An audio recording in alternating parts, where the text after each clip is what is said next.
अस्सलामुअलैकुम and hello to all students.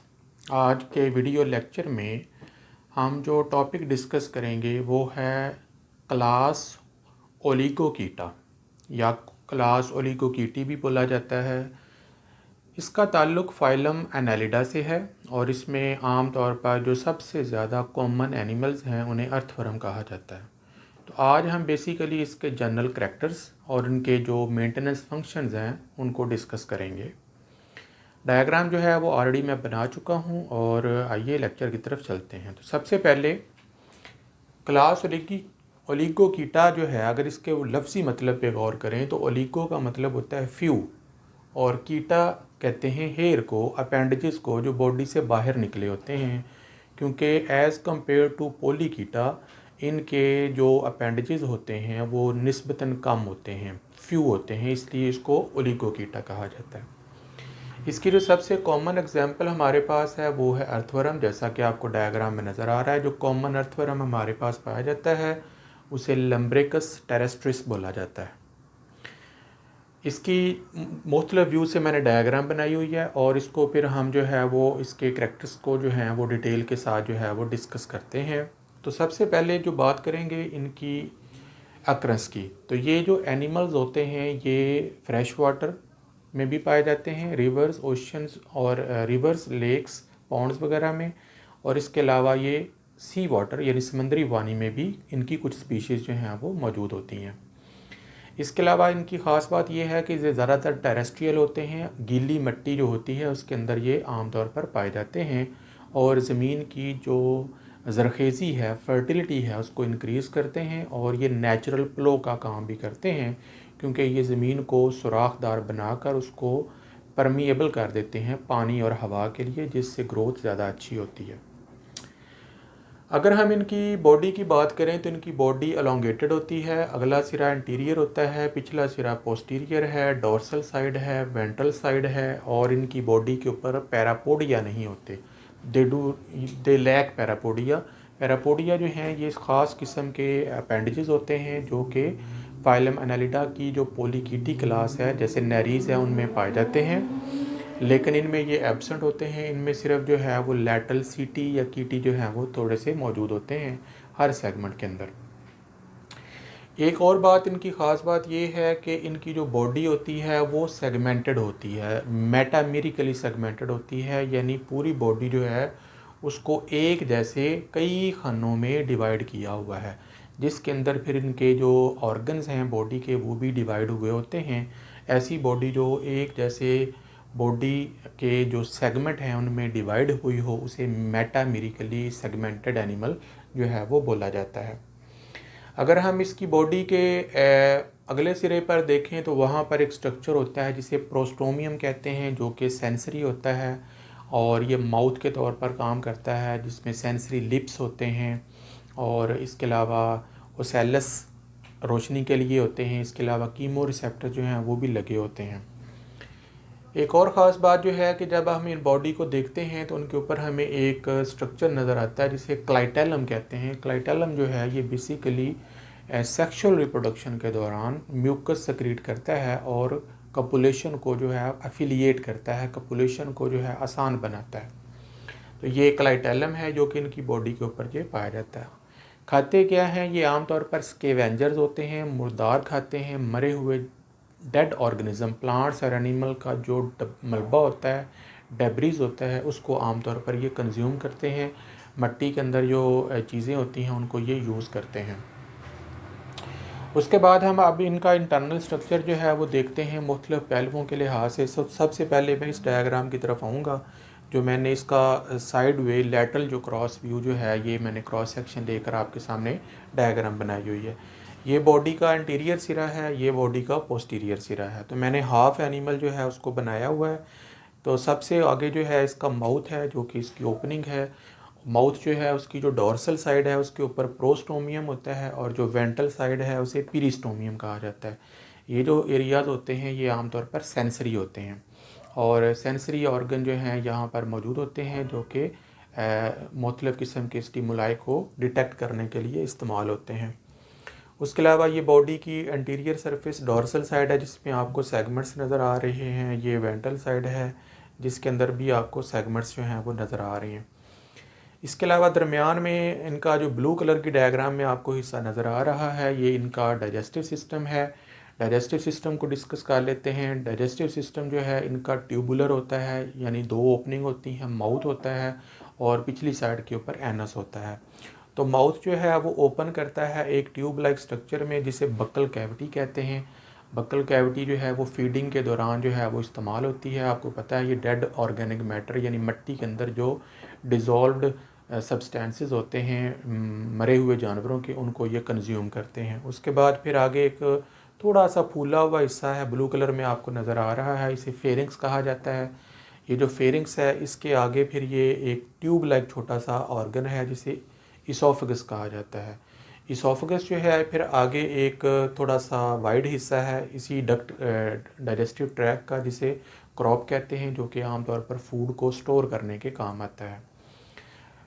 Crop के बाद फिर अगला हिस्सा जो है इसे गिज़ड़ कहा जाता है। गिज़ड़ जो है ये आमतौर पर ग़ज़ा जो है उसे ग्राइंड करने, पीसने के काम आता है, और ये ग़ज़ा को इस काबिल बना देता है कि उसको एंजाइम की मदद से डाइजेस्ट किया जा सके और फिर अब्ज़ॉर्ब किया जा सके।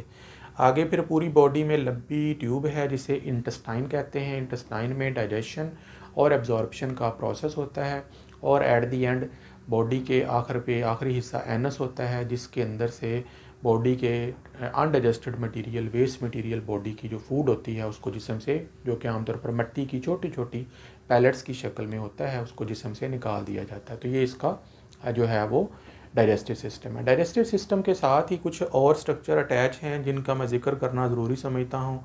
उसमें नंबर 1 जो है वो तो एक इंटेस्टाइन है। इंटेस्टाइन जो है उसकी दीवारें जो हैं वो अंदर की तरफ फोल्ड हुई होती हैं। उस स्ट्रक्चर को टिफ्लोसोल कहते हैं। ये आमतौर पर सरफेस एरिया इंक्रीज़ कर देती है किसका, इंटेस्टाइन का, सो दैट एब्जॉर्प्शन जो है वो मैक्सिमम हो सके।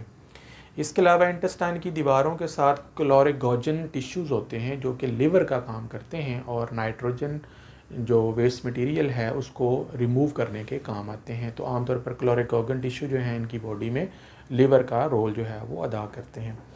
इसके अलावा इनकी बॉडी में कैल्सीफेरस ग्लैंड्स होते हैं, जो कि इंटेस्टाइन और हार्ट के साथ अटैच होते हैं, जो फूड के अंदर जो एक्स्ट्रा कैल्शियम होता है उसको रिमूव करने के काम आते हैं। इसके अलावा इनकी बॉडी के हर सेगमेंट में क्या नाम है उसका, एक्सक्रीटरी सिस्टम मेटानेफ्रिडियम की शक्ल में pair of nephridia her segment में मौजूद होते हैं, जो बॉडी के अंदर से नाइट्रोजनस वेस्ट प्रोडक्ट जो है उसे एब्जॉर्ब करके बॉडी से रिलीज़ करते हैं। ये एक्सक्रीशन वाला जो टॉपिक है ये मैं एक अलग वीडियो में आपको डिटेल के साथ समझाऊंगा। उसके बाद अगर हम सर्कुलेटरी सिस्टम की बात करें तो इनकी बॉडी के एंटीरियर सिरे पर से आपको एक vessel, blood vessel red colour में नज़र आ रही है। ये डोर्सल साइड पर होती है, ऊपर वाली साइड पे, कमर वाली साइड पे, जो एंटीरियर सिरे से रन करती है और पोस्टीरियर सिरे तक जाती है। तो ये रेड कलर में आपको डोर्सल ब्लड वेसल नज़र आ रही है। डोर्सल ब्लड वेसल जब इसोफेगस वाले हिस्से में आती है तो इसकी कुछ ब्रांचेस जो हैं वो नीचे की तरफ मूव करती हैं, 1 2 3 4 5, और ये जो 5 ब्रांचेस हैं ये हार्ट कहलाते हैं, क्योंकि ये नीचे जो वेंट्रल ब्लड वेसल है उसके अंदर जाकर ओपन हो रही हैं। और ये जो हार्ट है ये डोर्सल ब्लड वेसल से ब्लड को पंप करके वेंट्रल ब्लड वेसल तक पहुंचा देते हैं, जो कि आगे से फिर पीछे की तरफ जो है वो पूरी बॉडी में मूव करती है। तो इस तरीके से पूरी बॉडी में इनका जो है क्लोज्ड सर्कुलेटरी सिस्टम जो है वो पाया जाता है, जो कि इनकी बॉडी के अंदर सर्कुलेटरी सिस्टम होता है, और ब्लड जो है वो ब्लड वेसल के अंदर ही महदूद रहता है।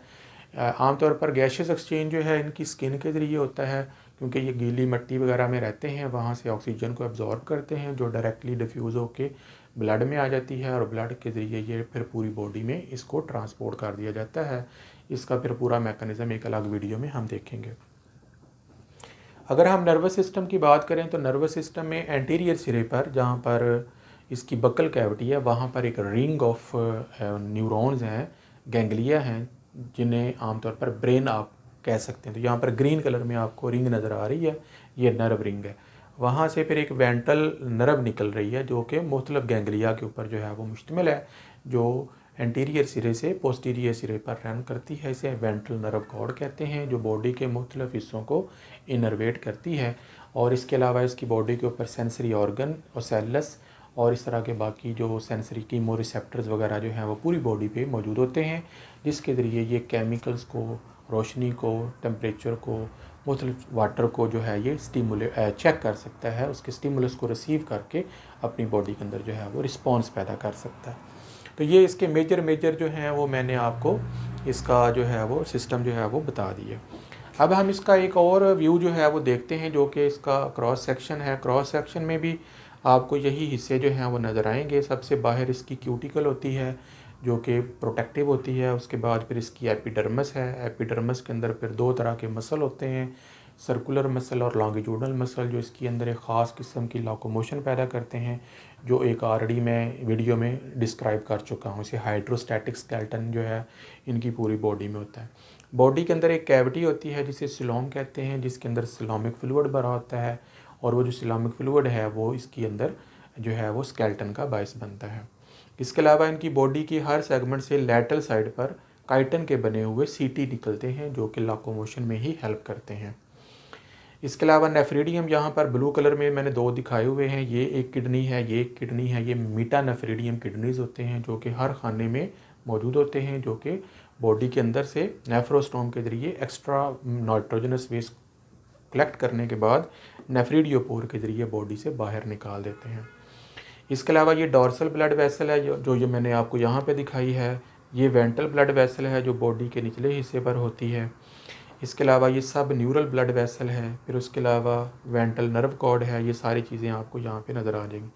ये सेंटर में ग्रीन कलर में आपको इसका इंटेस्टाइन डाइजेस्टिव सिस्टम नज़र आ जाएगा, जिसके साथ फिर टिफ्लोसोल जो है वो नज़र आ रहा है आपको। इसके साथ ही क्लोरिगोजन सेल्स हैं जो कि लिवर का काम करते हैं। तो इस तरीके से आप, इसके अलावा बॉडी के अंदर नीचे ग्लैंड सेल भी होते हैं जो कि म्यूकस जो है वो सक्रीट करते हैं।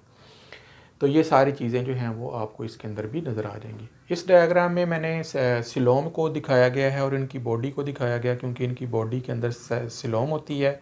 ब्लू कलर में आपको डाइजेस्टिव सिस्टम नज़र आ रहा है। इसके अलावा डॉर्सल ब्लड वेसल है, वेंट्रल ब्लड वेसल है। इसके अलावा ये सेप्टम नज़र आ रहे हैं आपको, क्योंकि इनका बॉडी जो है वो हर हिस्सों में डिवाइड हुआ है एक जैसे हिस्सों में। तो मैंने यहाँ पे सेप्टा जो है उनको जो है वो शो करके दिखाया हुआ है। तो इस तरीके से ये आज जो है वो हमने फाइलम एनालिडा की क्लास ओलिगोकीटी के अंदर अर्थवर्म के स्ट्रक्चर को, जो मेन फीचर हैं उनको डिस्कस किया है। और कुछ चीज़ रह तो नहीं कि कैल्सीफेरस ग्लैंड का भी मैंने बता दिया, टिफ्लोसोल, क्लोरिकोजन और मेटानेफ्रिडियम, तकरीबन सारी चीज़ें हो गई हैं। तो आई होप इट जो समझ ये क्लियर हो गया होगा। नेक्स्ट लेक्चर तक के लिए इजाज़त दें। अल्लाह हाफ़िज़।